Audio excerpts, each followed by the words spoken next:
네, 부처님들 반갑습니다. 오늘은 부처님의 이제 제자들 그리고 수많은 각 나라별로 역사적으로 있었던 많은 분들에 대한 이야기를 제가 또 해왔습니다. 그 중에는 칭찬을 받는 분들 위주로 제가 이제 얘기를 했었는데 오늘은 주로 비난을 받는 분들 이야기를 좀 해드리도록 하겠습니다. 스님들을 비난할 땐 주로 뭐라 그래요? 요승 뭐 이렇게 얘기를 합니다. 이제 그래서 그 정말 요승인가 한번 살펴봐야 되겠다 해서 그 중에 한 분이 신돈입니다. 신돈 여러분들 뭐 잘 아시죠? 공민왕을 도와서 이제 정치인으로도 활동하셨던 분입니다. 그러면 그분의 법명은 뭔지 아세요? 신돈의 법명. 신돈이 법명이 아닙니다. 속명이에요. 왜 속명을 그분은 썼을까요? 나중에 환속을 하거든요. 그러니까 스님의 시기가 있고 환속을 해서 정치인으로 변신한 시기가 아주 명확하게 구분지어집니다. 그런데 후대 사람들은 늘 요승이라고 이제 표현을 하죠. 그죠? 그건 뭐겠어요? 그것은 기본적으로 애초에 설정이 잘못됐다. 스님의 시기가 있고 정치인으로서 변신한 시기가 있는데 그러니까 보면 좀 황당한 비난들이 많이 있어요. 여성의 편력이 좀 심했다. 근데 그 시기가 환속한 뒤에요. 근데 요승이라고 그때 또 비난을 받아. 그러니까 좀 앞뒤가 안 맞는 비난들이 있기 때문에 그런 이야기들을 좀 해드리도록 하겠습니다. 처음은 이제 원래 이름이 신돈이니까 신돈으로 갈까요?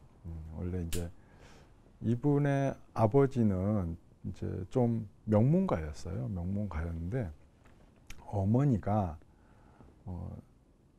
어머니가 절에 있는 노비였습니다. 절에 있는 노비의 자식으로 태어나요. 그러니까 아버지는 양반가의 뭐 이렇게 유력한 가문의 아버지고 어머니는 그러니까 이제 아버지가 절에 자주 드나들었던 결과 아닐까요? 그래서 그러니까 첫 번째 부인이겠어요? 아니죠. 네. 두 번째인지 세 번째인지 정확하지는 않은데 그런 분이었을 것 같고 그리고 집으로 데려가지도 않습니다. 부인도 안 데려가고 자식도 안 데려가고 그럼 뭐예요? 잠깐 지나가는 좀 바람이었지 않을까 그런 생각을 합니다. 스님 질문 하나 드리겠습니다. 불교에서는 신분제를 인정하지 않잖아요. 근데 왜 신돈의 어머니는 절의 노비였는지 궁금합니다. 그렇죠. 정말 좋은 질문이고요. 기록상 절에 있던 노비들이 좀 있는 걸로 계속 나옵니다. 네. 그래서 이제 절은 기본적으로 신분에 대한 차별을 두지 않거든요. 그러니까 출가하고 나면 무조건 스님으로서 또 갔고 어느 누구나 이렇게 차별을 하지 않는데 절 노비가 나와요. 그래서 이제 그게 어디서부터 유래가 됐는가 봤더니 좀 더 예전 기록에는 아쇼카 왕의 친구가 있었어요. 스리랑카의 왕이었던 분인데 그 당시에 그분 같은 경우가 절에다가 자신을 그 노비로서 이게 보시라고 해야 되나요? 인신공양이라는 거 여러분 혹시 들어보셨죠? 자신의 몸을 공양 올린다. 그런 거더라고요. 그러니까 그렇게 공양을 올리면 이제 두 가지 방법이 있어요. 그러니까 자신은 이미 부처님의 나는 노비이다. 그러니까 나는 다 버렸다. 나는 이미 왕이지만 나는 이미 부처님 앞에서는 왕도 아니고 보통 사람도 아니고 내 모든 아상을 내려놓은 그냥 노비일 뿐이다라고 스스로를 최대한 낮춘 표현인 것 같아요.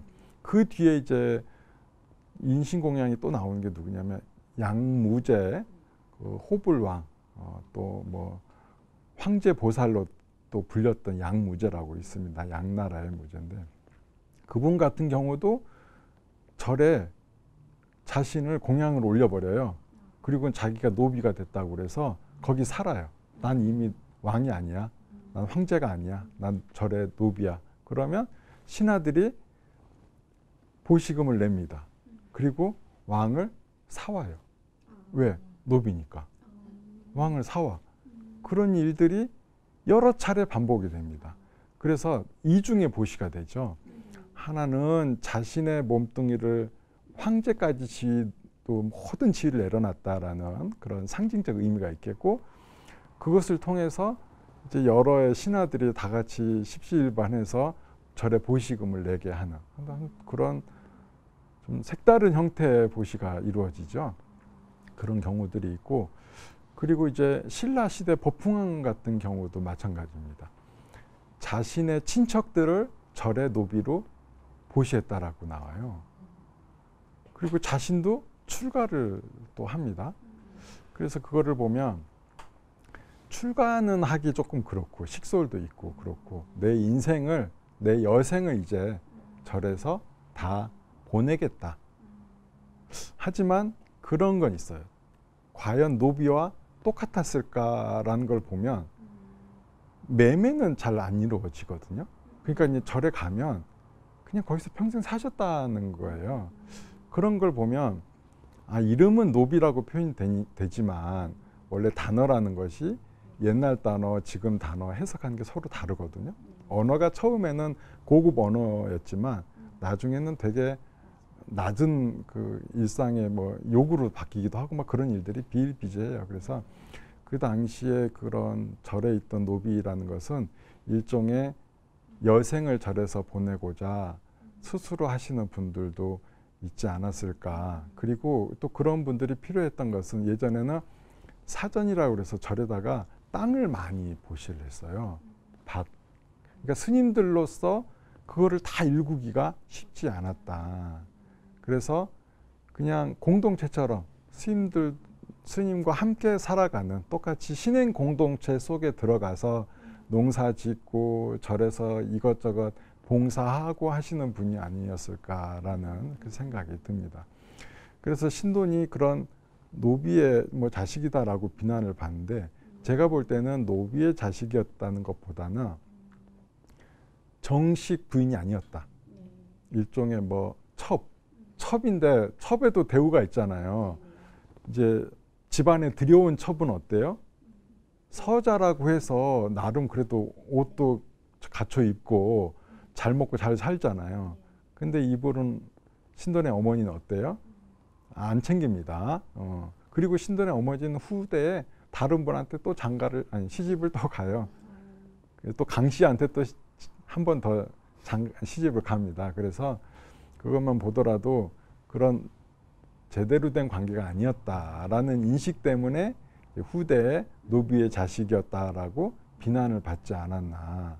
그러니까 이제 서자인데 그냥 그렇다. 뭐 제가 볼 때는 그렇습니다. 그래서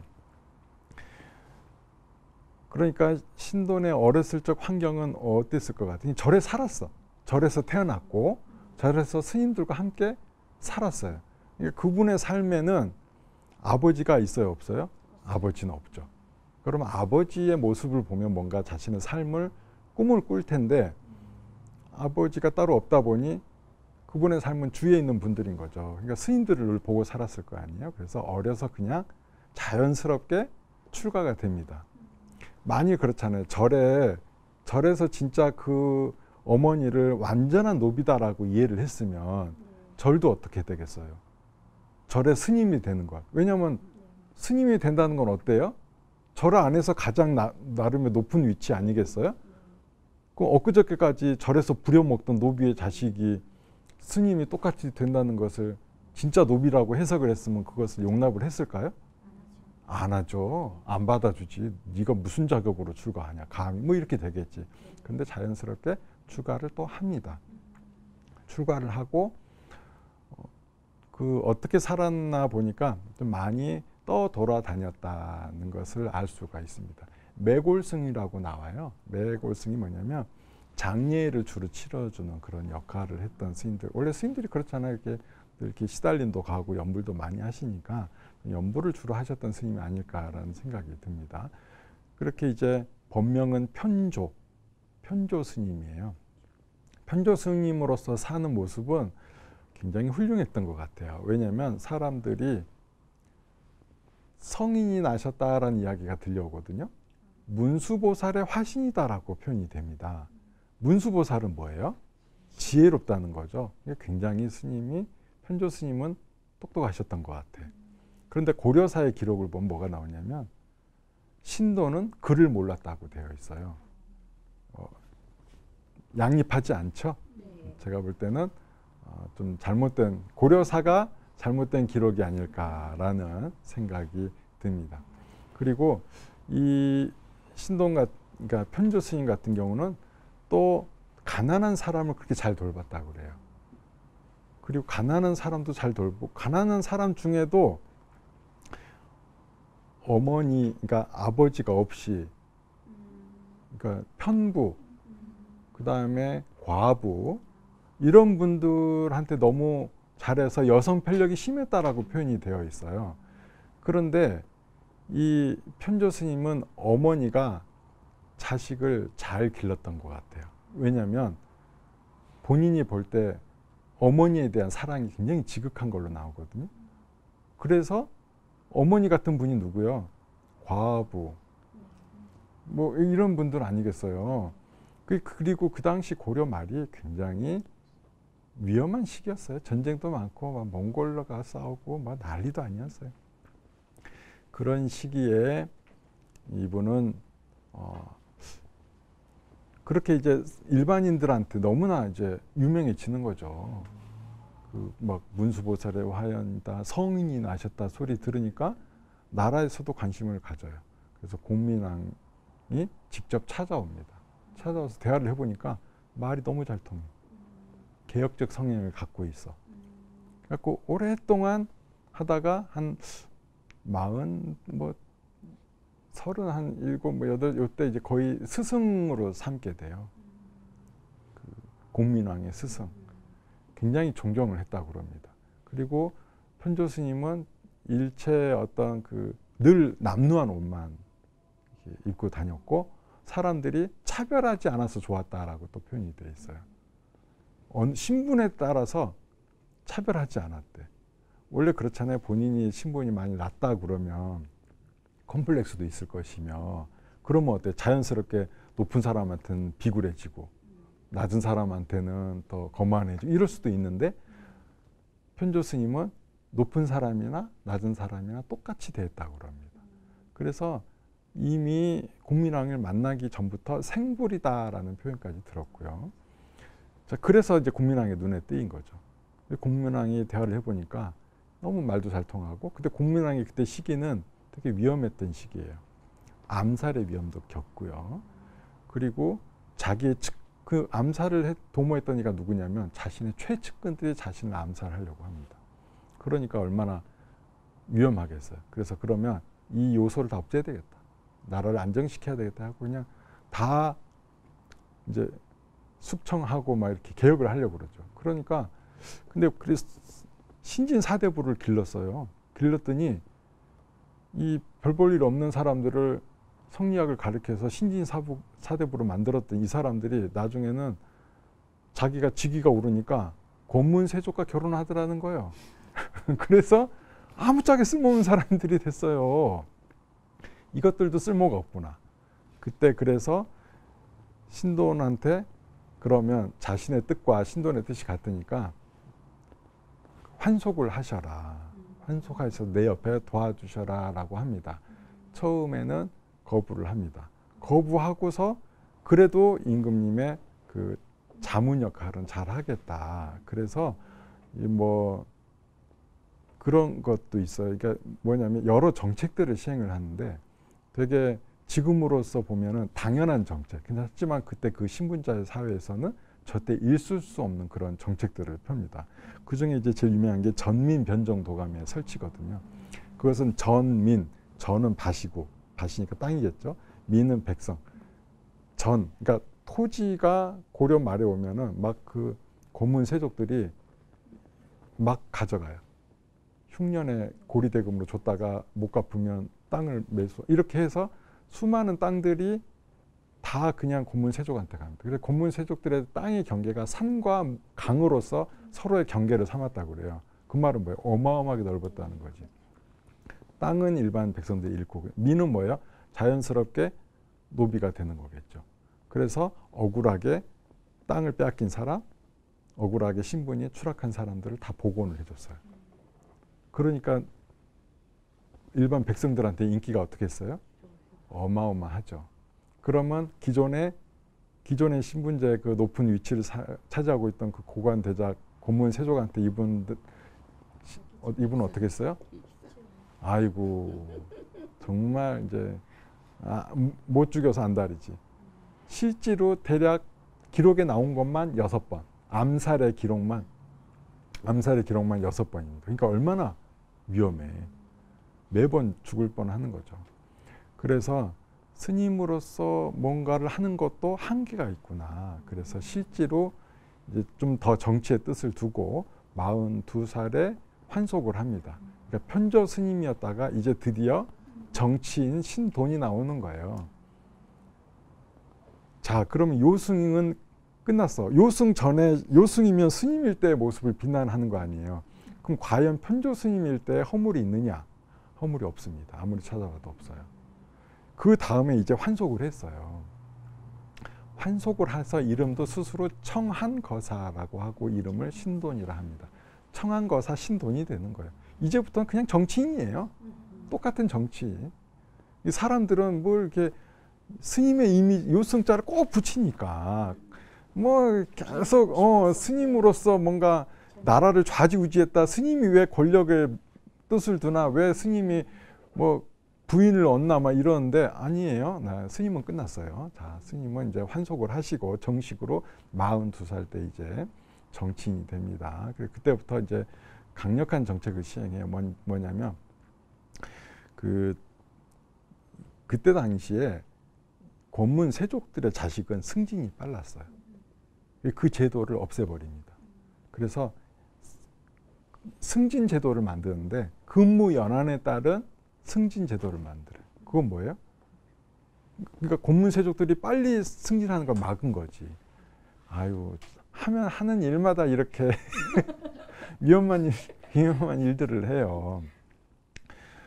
그렇게 하다가 이제 개혁이 이루어지니까, 근데 개혁 당하는 입장에서 정말 싫잖아요. 그러면 이분들 가만히 있겠어요? 끊임없이 공격을 합니다. 상소문 쓰고 맨날 뭐 시위하고 그런 거 하지 않겠어요.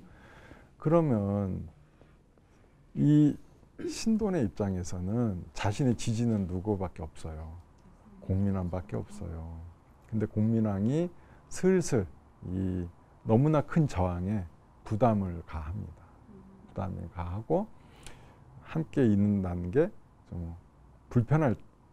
왜냐하면 너무 좀 개혁적인 성향을 임금이 원해서 지금 해주고 있는데 이쯤에서 멈췄으면 좋겠는데 계속 개혁이 가는 거예요. 뭐 성균관 문제도 그래요. 성균관도 막 이렇게 짓다 보니까 옆에서 너무 크게 짓는 거 아니냐. 아니다. 공자님. 그러니까 이때부터 약간 이분이 진짜 정치인이 됐어요. 왜냐하면 공자를 또 높여주거든요. 부처님과 공자를 같은 성인의 반열에 올리고서 성균관을 증축을 하고 거기를 통해서 뭐 모군 이색이랄지 뭐 정몽주랄지 이런 그 신진사대부에 스승되는 분들이 쭉 올라오게 됩니다. 정도전도 마찬가지예요. 그 신돈이 증축하고 새로 더 인재 양성하고 힘을 실어준 그 경로를 통해서 올라와요. 그런데 이분들이 나중에는 신돈을 다 공격해요. 왜일까요? 제가 볼 때는 서자 출신의 한빈한 그 출신 때문이 아니었을까, 이렇게 저는 생각을 하는 거죠. 그래서 일종의 이분도 그러니까 배신을 많이 당했어요. 신진사대 본인이 길러서 관직에 등용시킨 이들한테 배신을 당했고 공민왕도 떠나죠. 공민왕도 떠나고. 그래서 이 보통 신돈을 공격하는 이제 여러 가지가 스님인데 정치에 개입했다. 제가 앞에서 다 설명했죠. 아니라는 것. 그다음에 또 하나는 여자를 너무 가까이 많이 했다. 늘 과부들과 함께 했었다. 아니죠. 과부는 뭐예요? 도와주기 위해서 그런 거예요. 이게 신돈의 시선은 늘 백성만 있었던 거지. 권문세족은 눈에 없었어요. 그러다 보니 어떻게 돼요? 백성이 이 사람의 목숨을 지켜줄 수 있었을까요? 못 지켜줘. 무슨 힘이 있어? 그 사람들이 무슨 힘이 있어? 못 지켜주는 거예요. 그래서 공민왕도 개혁의 스스로의 염증을 느끼고 영모라는 고변이 올라와요. 고변도 익명의 투서입니다. 그리고 잡아들여요. 그리고 얼마 있다가 이제 죽이죠. 사형을 시키는데 사실 그러니까 그 신하가 가요. 그때 신돈에는 어떤 얘기를 하냐면 임금이 나를 다시 쓰시려고 하시는구나. 이렇게 좋아했다고 그래요. 그러니까 이런 사람이 역모를 했겠어요? 역모가 아닌 것, 그냥 핑계지. 핑계되고 다만 이제 그 화살이 공격의 화살이 신돈 때에서 끊으려고 이제 딱 마감을 했던 겁니다. 그리고 그 공민왕 이후부터 조선이 나중에 뭐 이제 우왕도 들어오고 뭐 그러잖아요. 뒤에 그걸 다 엎었잖아요, 조선이. 그래서 전부 다 그걸 비난을 하려다 보니까 신돈을 공격을 해놔야 조선의 어떤 정치적 개혁, 쿠데타의 당위성 이런 것들이 인정이 되기 때문에 이렇게까지 해서 신돈이 지금껏 요승이라는 소리를 들었습니다. 하지만 그 단어 자체가 들어갈 수가 없다. 정치인 신돈과 그리고 스님으로서의 편조 스님은 명확하게 구분이 되고 정치인으로서의 개혁적 성향은 어느 누구도 부정할 수가 없다. 네, 그것입니다. 그래서 후대 역사가 늘 옳은 것만 기록하는 것은 결코 아닙니다. 이 뒷사람들이 지혜롭게 그것을 잘 판단하고 그 시대를 잘 이해해야 정확하게 이렇게 스님에 대한 평가가 올바르게 나올 수 있을 것입니다. 과도한 스님에 대한 비난 분명히 잘못된 것이라 할 수가 있겠습니다. 늘 부처님의 가르침 가까이 하시기 바랍니다. 성불하십시오.